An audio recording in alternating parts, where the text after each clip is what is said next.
Hello friends, चलिए आज की क्लास स्टार्ट कर लेते हैं। जैसा कि हमने पहले क्लास कराई हैं तो वो वाली क्लास आप लोग ज़रूर कर लें, ठीक है। चलिए स्टार्ट करते हैं। भारतीय आहार में स्थानीय भूगोल तथा कृषि से प्रभावित स्वाद एवं व्यंजनों की एक विस्तृत श्रृंखला है। परीक्षण करना है आपको 150 शब्दों में दोस्तों। चलिए स्टार्ट कर लेते हैं। ये आपका सामान्य अध्ययन पेपर फर्स्ट से रिलेटेड है, ठीक है।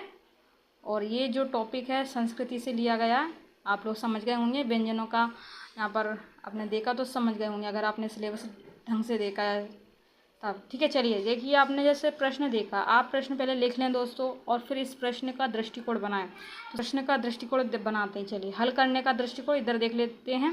देखिए सबसे पहले आपको क्या करना होगा, भारतीय व्यंजनों की विस्तृत श्रृंखला पर प्रकाश डालते हुए उत्तर लिखें, ठीक है।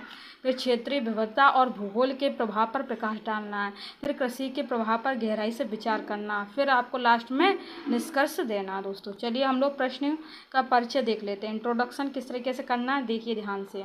भारतीय व्यंजन एक पाक कला का रूप दर्शक है जहाँ प्रत्येक क्षेत्र के स्वाद, भूगोल, कृषि और सांस्कृतिक प्रभावों के परस्पर प्रभाव से आकार लेते हैं। जलवायु, भूभाग और कृषि उपज की विविधता ने व्यंजनों की एक विशाल श्रृंखला को जन्म दिया है। अब आते हैं मेन बॉडी में, मुख्य भाग में किस तरीके से लिखना दोस्तों आपको। देखिए क्षेत्रीय विविधता और भौगोलिक प्रभाव देख लेते हैं। उत्तर भारत, गंगा नदी बेसिन के उपजाऊ मैदान में गेहूं, दालें और जड़ युक्त सब्जियां उगाई जाती हैं जो मलाईदार दाल की करी मक्खन वाली रोटियां, चपटी रोटी तथा मिट्टी के ओवन में पकाए जाने वाले तंदूरी व्यंजन का आधार बनती हैं। दक्षिण भारत में देख लेते हैं। लंबी तटरेखा और उष्णकटिबंधीय जलवायु के साथ दक्षिण भारतीय व्यंजन नारियल, मिर्च तथा करी पत्तों पर बहुत ज़्यादा निर्भर करते हैं।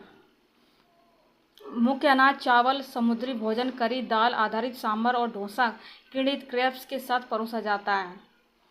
पश्चिमी घाट पर इलायची एवं काली मिर्च जैसे मसालों का इस्तेमाल करते हुए जो जटिलता की एक और परत जोड़ते हैं। तटीय क्षेत्र देख लेते हैं। तटीय व्यंजनों में समुद्री भोजन एक प्रमुख भूमिका निभाता है। गोवा में बिंदालू करी और सिरके के उपयोग में पुर्तगाली प्रभाव स्पष्ट है। बंगाल से उड़ीसा तक पूर्वी तट पर मछली की करी में सरसों और खसखस के बीज होते हैं। पूर्वी और पूर्वोत्तर भारत में देख लेते हैं। इस क्षेत्र की हरी भरी पहाड़ियाँ और घाटियाँ स्वादों का अनूठा मिश्रण पेश करती हैं। तो इंडिया का मैप इस क्वेश्चन में आप इंक्लूड करोगे तो दूसरों सब काफ़ी अच्छा अपने आंसर को कर पाओगे, ठीक। की टहनियाँ, किण्वित, सोयाबीन, किनेमा और नदी की मछलियाँ आम सामग्री हैं। असम के व्यंजनों में तीखा और धुआंधार भुना खाना पकाने की शैली है दोस्तों। और अन्य देख लेते हैं। अन्य प्रभाव राजस्थान जैसे शुष्क क्षेत्र में करी, फलियां, दाल और मसालों पर निर्भर करते हैं ताकि सेल्फ लाइफ बढ़ाई जा सके। और हिमालय क्षेत्र में ठंड से निपटने के लिए स्टू और मोमोज पकौड़ी मिलते हैं। वाह वाह वाह, सभी लोग हैप्पी हो गए होंगे सुनकर। चलिए कृषि प्रभाव। मुख्य फसलें। विभिन्न क्षेत्रों में उगाई जाने वाली मुख्य फसलों ने स्थानीय व्यंजनों को महत्वपूर्ण रूप से आकार दिया। उदाहरण देख लेते हैं। उत्तर भारत के गेहूं आधारित व्यंजन जैसे नान, रोटी और पराठा। दक्षिण भारत के चावल आधारित व्यंजन जैसे इडली, डोसा एवं बड़ा से भिन्न है। इस समझ रहे होंगे। चलिए मसाले और जड़ी बूटियाँ। मसाले और जड़ी बूटियाँ। भारत अपने मसालों और जड़ी बूटियों की विविधता के लिए प्रसिद्ध है जिनमें से कई स्थानीय रूप से उगाए जाते हैं तथा क्षेत्रीय व्यंजनों में शामिल किए जाते हैं जो अद्वितीय स्वाद एवं सुगंध प्रदान करते हैं। उदाहरण देख लेते हैं। कश्मीरी व्यंजन केसर और सूखे मेवों के उदार उपयोग के लिए जाने जाते हैं। सबसे ज़्यादा जो मेवा वगैरह होती है वो कश्मीर में होती है, आप सबको पता होगा। जबकि तटीय व्यंजनों में नारियल तथा करी पत्तों का व्यापक रूप से उपयोग करते हैं। सब्जियां और फल पर देखिए। मौसमी और स्थानीय रूप से उगाई जाने वाली सब्जियां तथा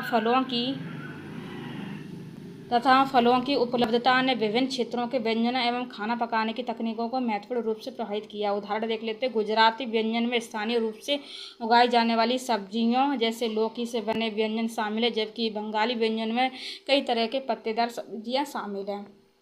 डेयरी उत्पाद देख लेते हैं। जैसे थोड़ा सा देखिए। दूध, दही और घी जैसे डेयरी उत्पादों का उत्पादन तथा खपत क्षेत्रों में भिन्न होती है जो तदनुसार पाक परंपराओं को आकार देती है। जैसे कि यहाँ पर देख लेते हैं उदाहरण, पंजाबी और हरियाणवी व्यंजन मक्खन के भरपूर उपयोग के लिए जाने जाते हैं, जबकि दक्षिण भारतीय व्यंजनों में दही आधारित करी तथा उसके साथ परोसे जाने वाले व्यंजन शामिल होते हैं दोस्तों। ठीक है, आ जाते हैं, देखिए भारतीय व्यंजनों में स्वाद और व्यंजनों की विस्तृत श्रृंखला देश की समृद्ध संस्कृति, विरासत, विविध भूगोल तथा कृषि संपदा का प्रमाण। प्रत्येक क्षेत्र ने अपनी अनूठी पाक पहचान विकसित की है, जो स्थानीय सामग्री, जलवायु परिस्थितियों एवं सांस्कृतिक परंपराओं के बीच परस्पर क्रिया को दर्शाती हैं दोस्तों। इस तरीके से आपको निष्कर्ष लिख देना है, और आप अगर इसमें भारत के मैप का प्रयोग करेंगे तो काफ़ी अच्छा लुक आएगा दोस्तों, और काफ़ी अच्छा दूसरों से आप कर पाओगे, बेटर लगेगा। ठीक है, और थोड़ा सा आप देख लेना, अगर आप गूगल पर भी सर्च करोगे कि जैसे कि यह प्रश्न मैंने अभी पढ़ा था, जस्ट में थोड़ा सा मैंने प्रश्न बताया था यहाँ पर, भारतीय आहार में स्थानीय भूगोल तथा कृषि से संबंधित प्रभावित स्वाद इन व्यंजनों की एक विस्तृत श्रृंखला। जैसे ये इतना मैंने बोला है, इतना आप नोट कर लो और सीधे गूगल पर सर्च करके इमेज डालो। ऐसे बोलना है ना, इतना बोलना और फिर इमेज लिख देना लास्ट में। तो देखते हैं कोई भी आपके पास इमेज आती है तो आप उसको प्रश्न अपने आंसर में इंक्लूड कर देना। ठीक है, या फिर जब हम इस वीडियो को, अभी तो मैंने शूट किया है, अभी इसको एडिट करेंगे तो आपको खुद दिख जाएगा, अगर मुझे मिलता है तो फिर। ठीक है दोस्तों, धन्यवाद।